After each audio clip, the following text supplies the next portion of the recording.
Go. What's up, everybody? Welcome to Design Kitchen, where we provide inspiration for innovation.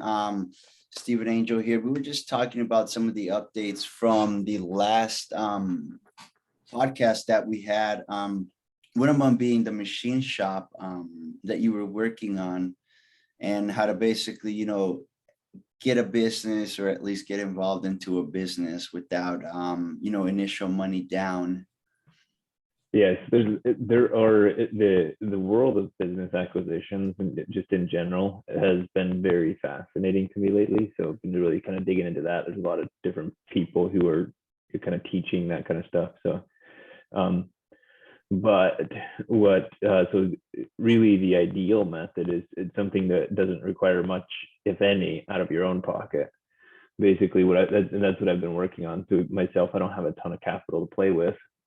So I can't just go like that. If you have a lot of money to play with or to work with of your own, well, of course that's easy. You can find some kind of business, find a business that's for sale. There's, say if you have a few $1,000,000 or up to, maybe you don't need a few million. You can, if you have a down payment for a few million or something like that, which is still a significant amount of money, the down payment, say 20% or something on 3 million. Yeah, you're still talking a good chunk of money. Mm. So, but basically what I'm working on is that I would love to own a machine shop, and I want to find something where I can go in with little to no money out of my own pocket and just work my way into an ownership position, whether that be partial ownership, full ownership, partnership. I guess kind of a partial ownership is a partnership kind of, but so something I've been talking to a few different machine shops, and there right now, especially the machining industry, there are a lot of guys who are getting towards retirement. Many of these guys own smaller shops, like small machine shops. They are everywhere. Many of them are just run by a single person, maybe just a couple of people in there. But I'm looking at kind of some of these kind of shops, and I'm trying to find somebody who's trying to get out of the business. They want to pass on the trade. They want to give their, rather than just liquidate all of their equipment. That's the easiest way. You post it all on Craigslist, it's gone. Okay, done. You walk away from it. But these older guys, they don't want to do that, because then there's just they're kind of leaving their customers hanging. They're not passing on the trade, so they feel like they worked so long for nothing.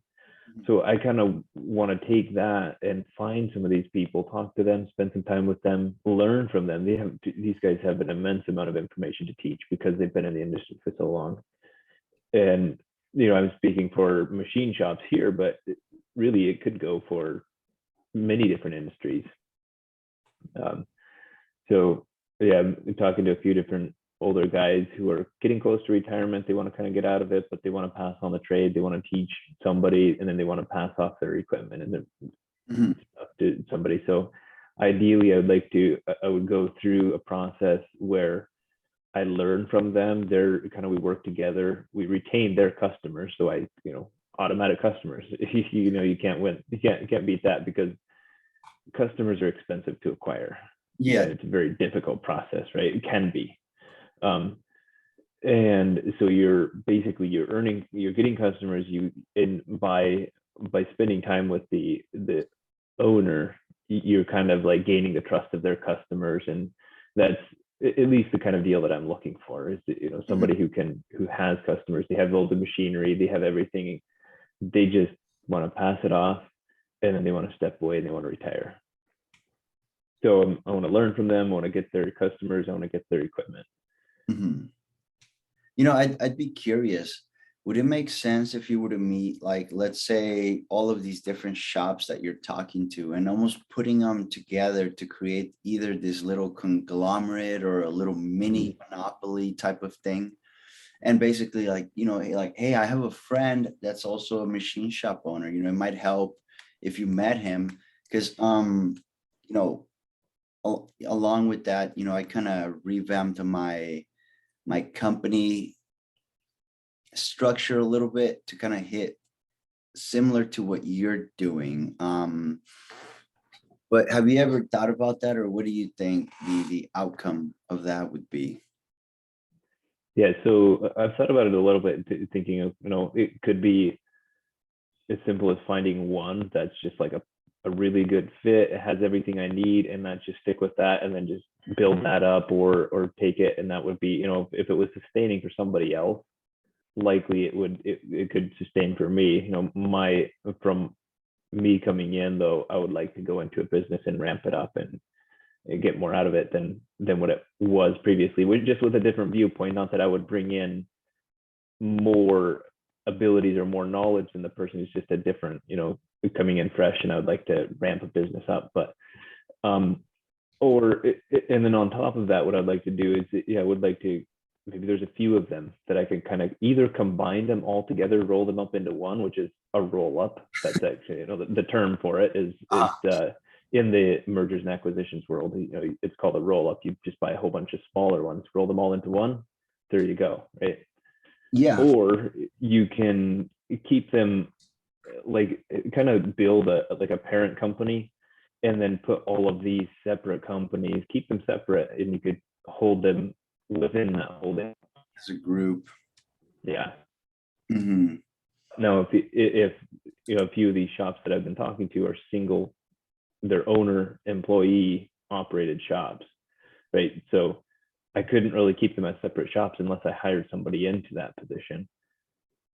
But now if I rolled them into one, then that would be, it'd be easier for me to manage, probably. But no, if they were more self-sufficient, bigger shops, which I would like to target later on in the future, but that might be $1 million plus.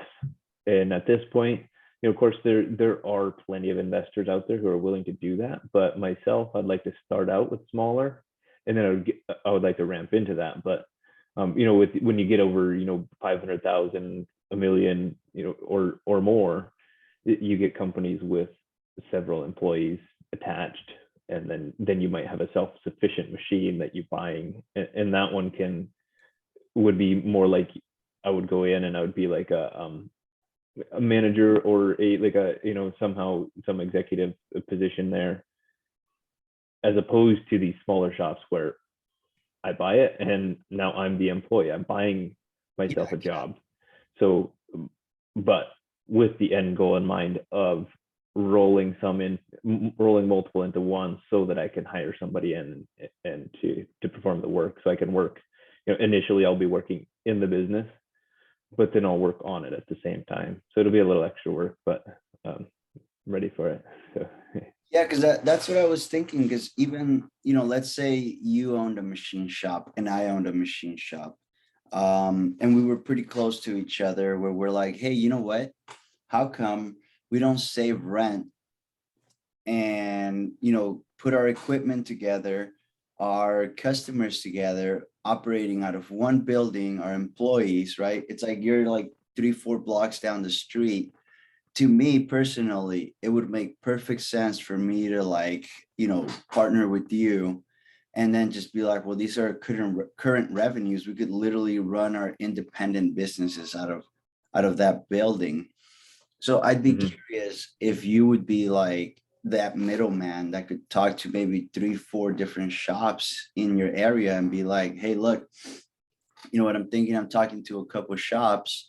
Wouldn't it make sense if we all just fuse this into one thing? And especially since you guys are all looking into retirement already, like it would be basically, you guys could take turns managing, basically almost like sell them that idea. Yeah, and be definitely. In the middle that's gonna basically benefit from all 3-4 different merge roll-ups, as you call them. Yeah, and if the person is kind of looking towards retirement, maybe they're 60, 65, somewhere in there, and they're not like ready to fully retire, but they're ready to back away from the business, which isn't, in a lot of times that is the case. They just want to, maybe they're working 50 hours a week, they want to go down to like 20 or 30, or maybe take a vacation for a month if they wanted to, right? And that would be where, that person would be an excellent candidate for that kind of a situation, where I could be there, I could merge the 3 shops into one, kind of, they could even be, they could still stay as separate, but then they could take off, and in between myself and the other shops, we would manage with the combined resources. Mhm. And yeah, I think that's definitely a possibility. But then in the case where somebody's ready to retire and completely move to Hawaii and just be out of here, well, that person, they're ready to completely sell out, and then I would take over 100% of that. I mean, but you could always work with them and tell them, hey, look, well, you're trying to sell, you want this much. I can give you this much a month to sustain your lifestyle. And in the meantime, that's kind of like I think it's called like QLA. I forgot. It's this investor guy that talks about like acquiring businesses. Something Pena, I think. Dan Pena. Okay. So he kind of Yeah. talks about how you kind of like take over and pay them back basically with their own revenue or their own profit. Absolutely. Yep. Yeah, there's a lot of different ways of structuring that, but that is in general, yeah, you could, that's a very common way of doing it even, and it benefits both people, the buyer and the seller. And in some cases, the seller wants to sell and they want to go and buy a house with the money. Well, they need a lump sum. Kind of, yeah. But in other cases, if they're just wanting to move somewhere and they just need monthly payments, they can cover their mortgage, cover their expenses and everything. It's better for them, in some cases. Now, of course, I'm not a legal tax person, but I think in a lot of cases, it's better for them from a tax perspective as well. Because let's say you get a $300,000 lump sum, you're getting taxed on that, right? However that tax structure, I'm not sure how that falls, but probably, yeah. I would guess I wouldn't even know how to guess, but versus getting a I don't know, $5,000 a month, yeah, or over a period of several years, and you could even throw in interest on top of that. I could put interest in on top of that, but the interest is a write-off for me anyway, so I don't care so much. And of course, write-off doesn't mean you don't have to pay it, just means you don't have to pay taxes on that part of it. So I think people overemphasize write-offs sometimes. But yeah, no, I think that would be cool, because let's say you can find one person that wants to do that or is open to do that. Now you have the negotiating power to approach the other shops and be like, well, I am technically the owner, so I want to make this deal with you. Yeah, and that does sound fun to me. That sounds like a lot of fun. But where I'm at right now is with a machine shop like that, I want to be able to go in and run all of the equipment, or most of it anyway. I'm very comfortable on manual machining, all of the base understanding. I'm very comfortable in a machine shop. And then even jumping in front of a CNC, I'm comfortable running it once I learn how to operate the controls. But it's the part of operating, kind of learning the nuances of each machine, that's what I'm working on right now. And that's why I'd like to start with these smaller shops, so I can buy one, kind of learn all of the equipment, work with the owner, buy another one, and then learn their equipment, and then from there keep expanding. And then that way I can just go in, run the equipment. If somebody needs to take over and run the equipment for a little bit, long term, that's it. Of course, I would want to probably not spend so much time in front of the machines, because then that's working in the business rather than on it. But starting at the bottom, they're kind of starting small, and I'll work my way up. But and like you were saying, like get them all into one building. That would be really cool, to find a building like maybe a 4,000 square foot space, which is still a pretty small machine shop, but from me right now, that's pretty big, right? So let's say I buy a couple of them that are currently in somebody's garage taking up, or home shop, maybe they're taking up 1,500 square feet each. I'll buy up both, put them into the 4,000 square foot space.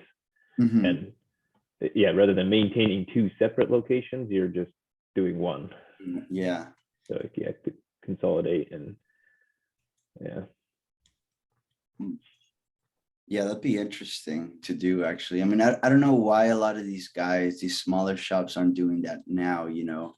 Like Mhm. I would just go, like if I had a machine shop, I would go to my raw material manufacturer and be like, or my supplier, and I'm like, hey, why don't we just combine? I'll move my machines over there and we'll split the rent. Um, Definitely. Yeah, no. that Uh, makes so much more sense, you know, and I can just mhm. reach over and grab the material that I need and pay them for it. That would be really cool. And you know, actually, I've thought about that because I was looking at. I'm always just kind of scrolling through different, biz buy sell, which is not necessarily the greatest place to buy a business if you're looking for a good deal, but it's just to kind of keep looking at, just seeing what's out there for sale. I was looking at a material supplier, like you were saying, and it was like, first start with the machine shop, but then from there you can buy the material supplier, keep them as two separate. I would keep them as two separate companies, Mhm. but then I would, if I owned them both, move them into the one location, and now they benefit from each other in a lot of ways. So I Yeah, think that would be pretty cool. I'd be curious, you know, because it really, I mean, to me, it's really on the person, you know, like I don't think there's any like legal thing, any other kind of block other than like the ego and the individual saying Mm-hmm. like, well, how much of your business are you going to give up? Or are we going to give each other a discount? Or are we a partnership? You know, are we just splitting the building costs? But I think once you get past all of that, I mean, it would make a lot more sense for a lot of these smaller shops to centralize, and not just in machine shops, but in a lot of industries, and kind of like shift back from like major corporations to a lot of like smaller communal type of companies. Mm-hmm. I think we are seeing that type of a shift because, like, just in the U.S. in a lot of different industries, and because small businesses are becoming more accessible through it's like, from my perspective anyway, from what it feels like to me, is the SaaS companies, so subscription based software companies Mhm. providing some very good resources to these businesses, like, that weren't possible before, like accounting software. Well, you don't need to be an accountant to run QuickBooks, and you can do that with a small business. Of course, you can start with Excel or something even cheaper than that, but and then Wix and of these other easy website builder companies, and these other, like, everything is subscription based. It's easy to access. Information is incredibly accessible. I mean, to the point where it's actually information overload. Mhm. But um, and so that's creating more opportunities for smaller businesses, and it seems like there are a lot of, smaller, like, businesses popping up, and I like it when there are a lot of just local businesses, small businesses. I like the environment of a small business. I like supporting small local businesses. And I think it brings us back more to, it's more sustainable than massive corporations. Mhm. Um, and it brings us back to, like, really early times where it kind of came down to bartering, right? I've been running through that for like the last few weeks now, and I'm like, wouldn't that much be a much better life sometimes? Oh, you just have, like, all these little stands, like, Yeah. everybody's just bartering, and honestly, we might come to that someday.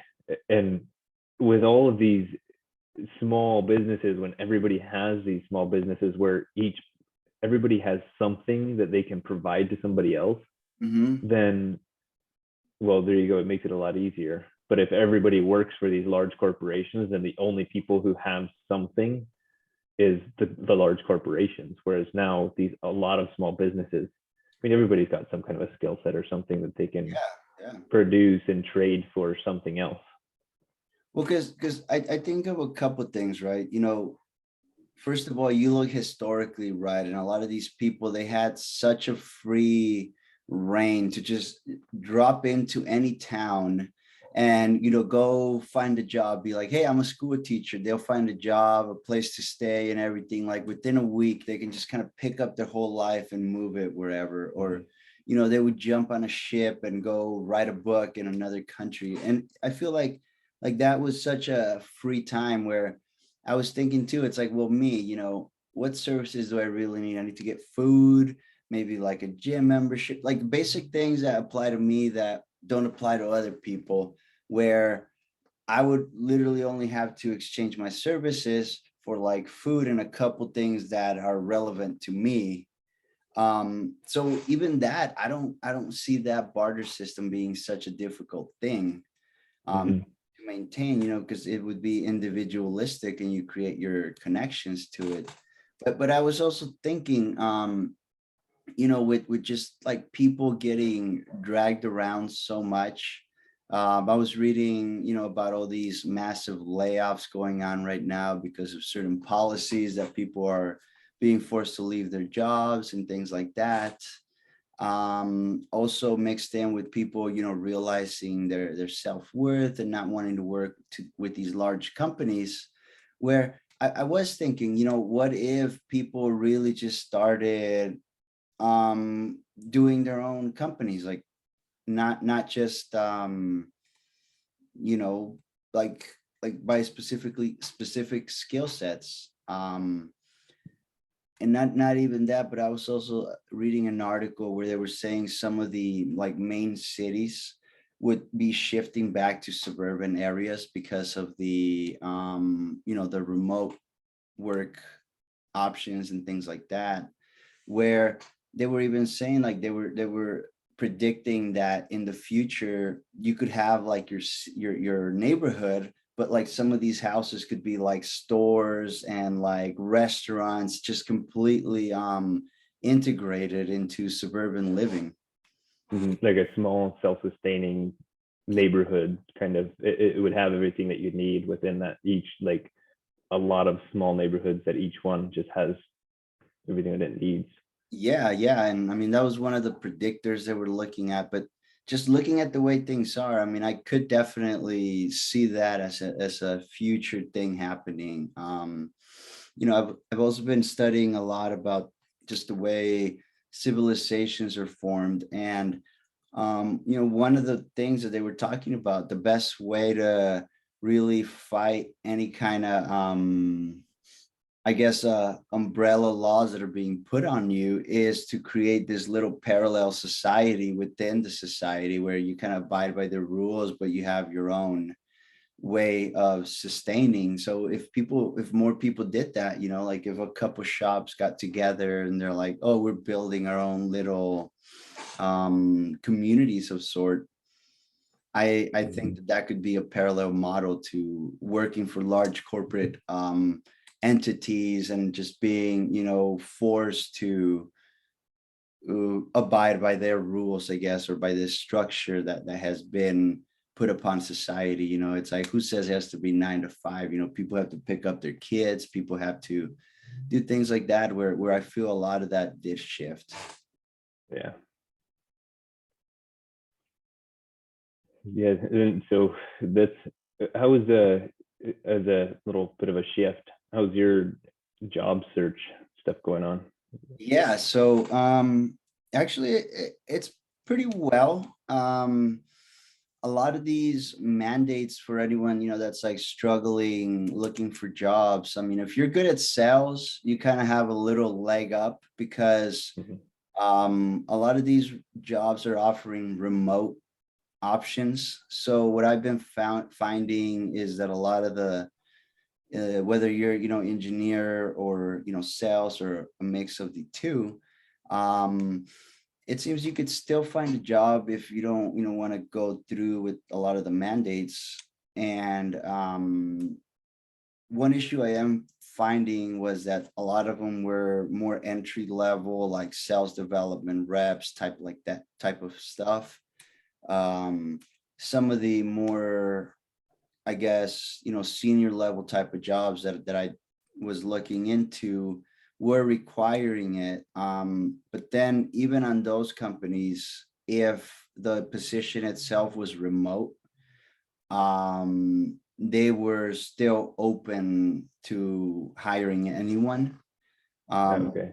Another fun fact I noticed, one employee mentioned that they were okay with it, but that their clients required all visitors, right? And if you're a salesperson, you're going to be visiting. So their clients required everybody to be inoculized.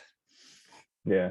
So, it's a kind of I feel like it's a shifting field right now, but overall, I mean, if you're persistent, if you're applying, there's still opportunities out there for people that are looking for reemployment Yeah. in this big shift that they're calling. Yeah. Oh, okay. Yeah. Interesting. So I know it's definitely causing a lot of issues, but yeah, I hope you find something comes up, and you find something that's like a representative for somebody in some company in Texas or something, from the state. You're you're you're a local representative to your area for a company in a different state. Well, So that's exactly what one of my criteria was. I was looking for Florida or Texas headquartered companies that had mhm. a remote position in the West Coast. Yeah, Fortunately, I found a couple companies that are looking for people regardless of that mandate yeah, compliant status. I'm avoiding. yeah. Some companies just really don't care. Yeah, yeah, yeah. Or they respect Yeah, people's freedom. yeah, which is good. That's yeah. I agree with yeah, Yeah. people's freedom. But anyway, Along with that though, I did, just in case stuff does get tougher, I shifted my I guess my business model for Infinity Skies. I figured I'm gonna leave that and see where that goes.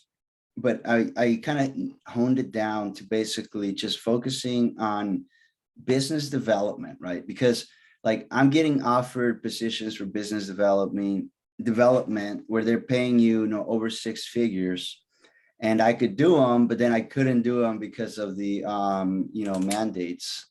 yeah, Yeah. So I'm like, if so many businesses are desperate, right, for business development, and I'm like thinking, I'm going into these interviews, I could take the exact same pitch from that interview and go to small businesses, tell them, hey, look, this is what I'm going to do for your company. This is what we're going to help you with, blah, blah, blah. And yeah, that itself is a product and a service on its own. I'm like, why are you going to pay me six figures when you can pay me maybe like 10, 20K or something? And as a contractor for just me to go in there and set it up, not work for you, maybe I can go set up a team and be more of like a consultative. But yeah, instead of paying me like the six-figure salary employee, now they can go hire like you know, someone entry level and have them follow my plan that I can help set up for them.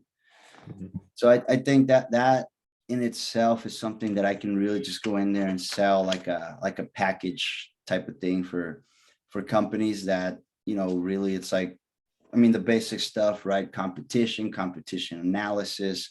You figure out your competition's competition. You figure out your competition's customers. You go after everybody, and so along with that, I think that I'm just going to niche it down to business development, product introduction. So if they have a new product, we can get it done. And if they want manufacturing, we can have it manufactured, but just maybe hone it down. No supply chain, no contract manufacturing, like just stop, not confuse what the service is. Just basically it's these three things, but if something that you have falls under, then I could get it done, then it'll just kind of get covered by the umbrella of these three yeah. services. um and then as far as my little sweeper thing, I haven't done too much work on that. I actually did come up with another idea. All uh right, with that. so okay, here's my thing, right? I'm riding on my bike. I have pretty big ape hangers, like the large motorcycle handles So a lot of the cell phone holders, they have them like way up here in the handle or like maybe a little bit lower. But I don't like that because there's so much vibration being transferred from like the fork all the way to the top of the handles that it doesn't seem like a very fit place to mount your phone. So then I've seen some that they have like tank magnets where you can put it right onto the magnet. And, I was doing research and, it's like I have a Harley Dyna, so it doesn't have like a windshield or anything. But then I ran into these things called barrel bags, which is these cool little bags, barrel shape that you can put them like between the handlebars, like in the front fairing or in the back, or like Oh yeah, yeah, alongside I've seen those. the bike. And there's parallel between those and for bicycles. So bicycles also have these similar ones where they'll even have like a cooler and like you can put soda. But again, the main feature I was looking at was the phone, right? And there's bikes. They have a couple type of bags that you can mount to like the frame and the handlebar type of thing where you can have your phone visible. But then I was thinking, why can't I have a little mount on dashboard right onto maybe like the fork? And the Harley fork is pretty standard across all the models, like I mean, I guess the fork cover with the handle where the handle is. If it was something that I could just clip onto there, that it would have almost like a dashboard feel where it would have my phone, I can have built-in speakers, and even a bag to put in like my keys and my wallet, because like that stuff, it gets in my way when it's in my pocket. I'm scared it's gonna fall out or something. So like maybe that barrel bag concept, but using the most minimalist approach to make it almost look like it's part of the bike, because obviously the Harley riders, it's all about looks, right? Yeah, So it has to look nice, but if you could implementing it that right into the front of the fork as low as possible, where it would have a phone holder, maybe hold it like at a 45-degree angle so it's optimal for like riding position, and with some built-in speakers, because currently only like those big baggers with the big fairings in the front have the built-in speakers. And like I looked it up, and like a waterproof speaker for the Harley Dynas, they're over 100 to 300 bucks.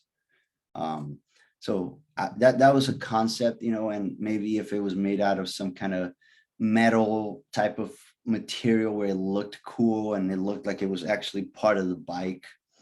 yeah, yeah. And when Bluetooth speakers are so cheap Mhm. that you could find something that works and integrate it into it. So yeah, I mean, waterproof, that's no problem because a lot of them are. And So I think as a prototype, then just refining it, get some nice quality speakers, like directional right at the driver, things like yeah, that. But really just being able to fit it all within a little compact. And I was thinking it could almost be like a suite of electrifying and digitizing your bike. Like on a previous one, we talked about like if there was like something that you can put on your visor that would kind of do like traffic detection too. And that would all be yeah, linked to your phone and your little dashboard, but then you still have like the classic, metal motorcycle look. yeah. That's a concept. I have to draw out some sketches. I might just, even if I can make it look cool enough, just machine it for myself, and then just post a couple of them on eBay or something and see if people want it. See, that's what I was thinking too. It's like I could create, when I'm creating some kind of a product, put it on Etsy, eBay, Mhm. and I mean even Facebook, right? You just throw them up for sale, see how people respond to it on a smaller scale. You don't have to put in a whole bunch of marketing dollars. You don't have to put in a bunch of money into it, but post it up and see how it does. If Mhm. it doesn't do well on a small scale, you have to change, refine it on a small scale before you try to dump in any kind of marketing, any kind of massive like production volumes, and because then you're starting to talk about a lot more money. So small scale research, and then then you can scale it up, use the funds that you get from the small scale stuff to keep scaling up. And that's another way to start a company. I mean, I've seen people 3D printing, baking molds, making like 100,000 a year. I'm like, what? People, I know people make a lot of money on just some of these things that you see, like Arts and crafts. that's like such a simple thing. I wouldn't have even thought of it, because I would, if that thought crossed my mind, I would have thought, oh, that's too simple, and I don't want to deal with that. It's not going to make any money. But then you see these other people succeeding with it, and what in the world, right? And so, you remember I was talking about that book, the How We Make Stuff Now, and that was a book I talked about I don't know, it's been a few weeks ago, but finally finished it. I'm a little bit of a slow reader, but finally made it through. But that one just talked all about the product life cycle and how to get a product out. But if you go on the Grommet, or just Google the Grommet, that's the website, and that's the owner of that company is actually the one who wrote the book. And a lot of the stuff that's for sale on the Grommet is like, oh, that's so simple, like such a simple little product. And I could do that. I could have made a lot of those things, but at the same time, I don't want to do some simple little like cooking product, because I don't spend a lot of time in the kitchen. I would not be passionate about that. Sometimes I feel like not necessarily a requirement, but you should at least enjoy what you're creating. Yeah, because I was gonna say, I feel like having this extensive background, sometimes you feel too smart to do these things, and you're like, damn, that's what made the money. Well, then I try to do something more complex, then I don't get it done because it's too complex. Yeah. And yeah, no, start simple. Start with something super simple and go from there. Hey, get small win. Get some small win. Exactly to what you just said. I just got The Daily Laws by Robert Greene.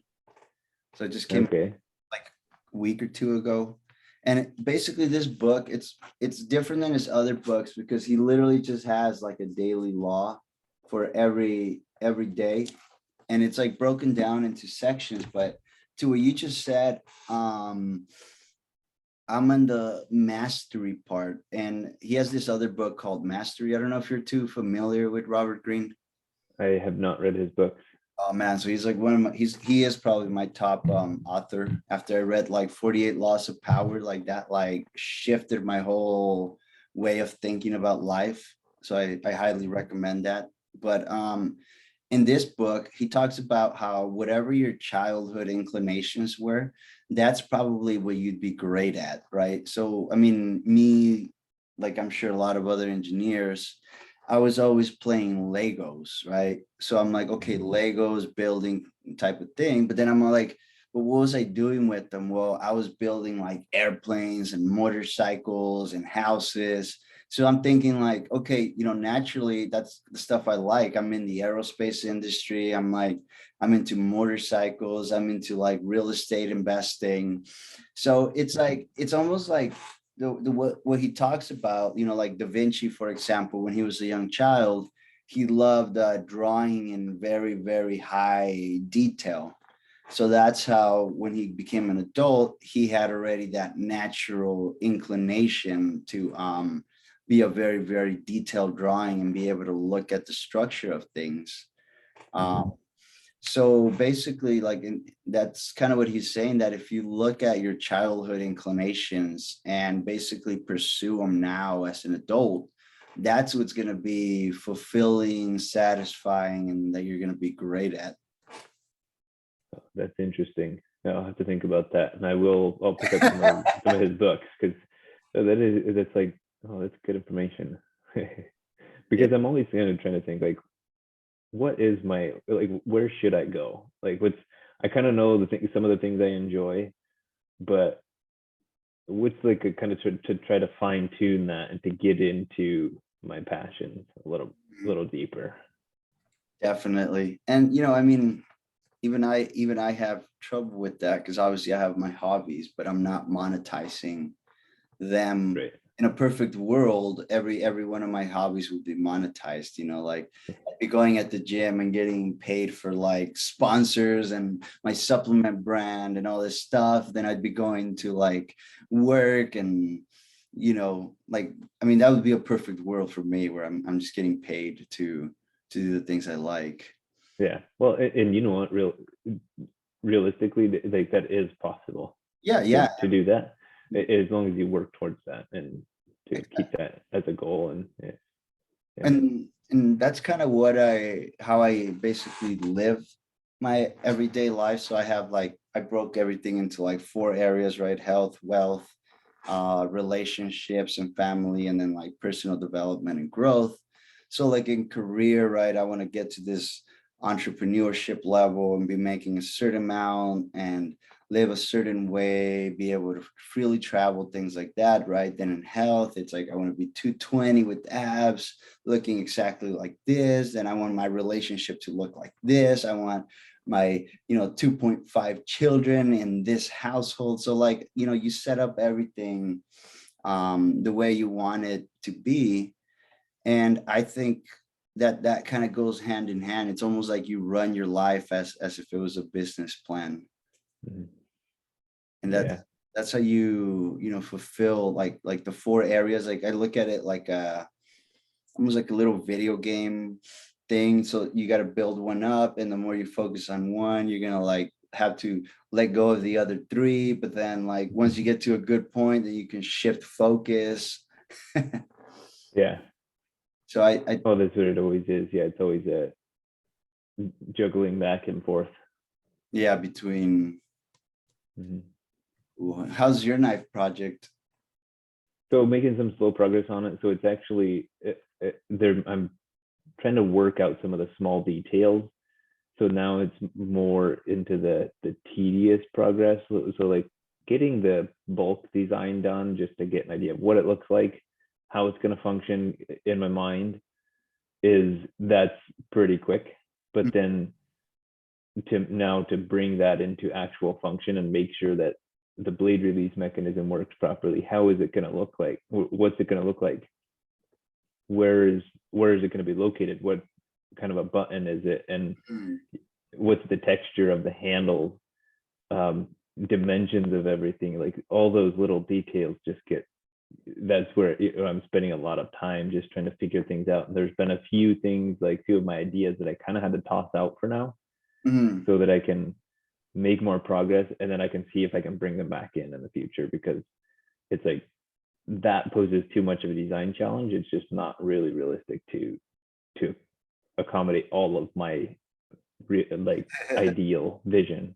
So initially make something functional and then come back and redesign and improve on that. So because I was just thinking right now as you were speaking, I saw this thing on Amazon where it had it was almost like a taser box, but then you flip down a cover and it had like 5 projectile little blades. I don't know if you've seen that. no, I haven't. So they're these tiny little blades, almost like a little ninja machine, right? They're pretty violent, like they're going through like stacks of cardboard and stuff, right? So Wow.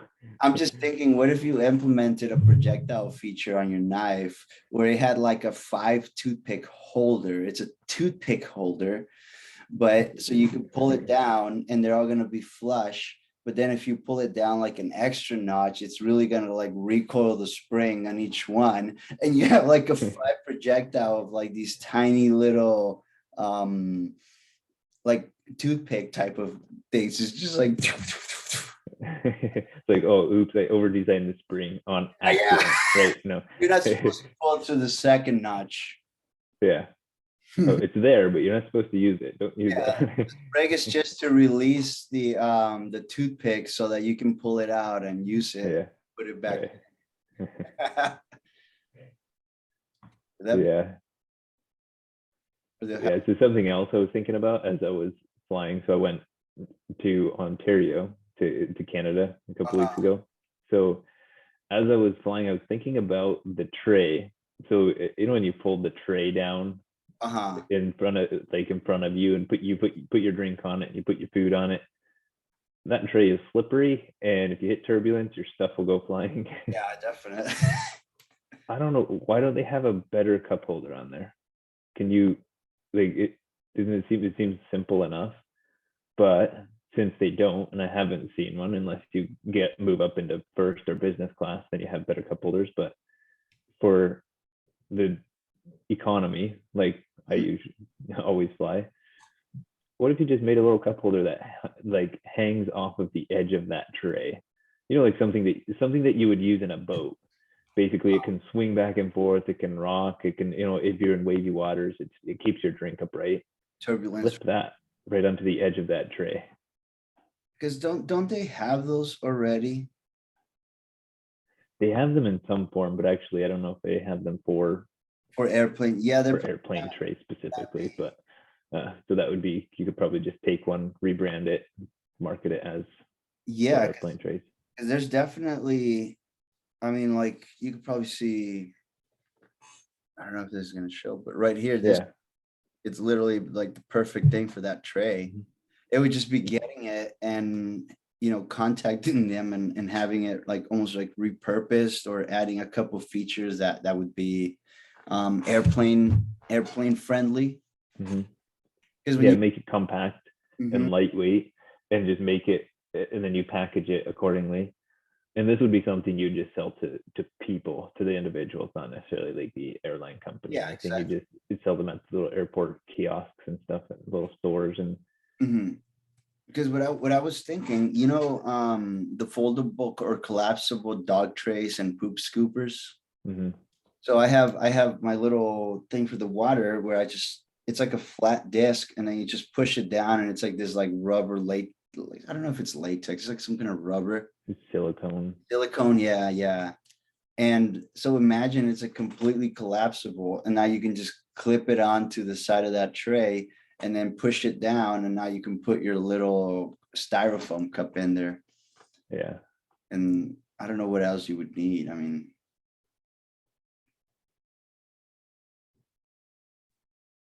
yeah, I mean, even for that, a cup holder, built-in headphones comes in with that little neck guard, a little package suite. But yeah, actually that would be doable because you could flatten it to like, miniature, and then just slide the whole thing and you could put your cup in there.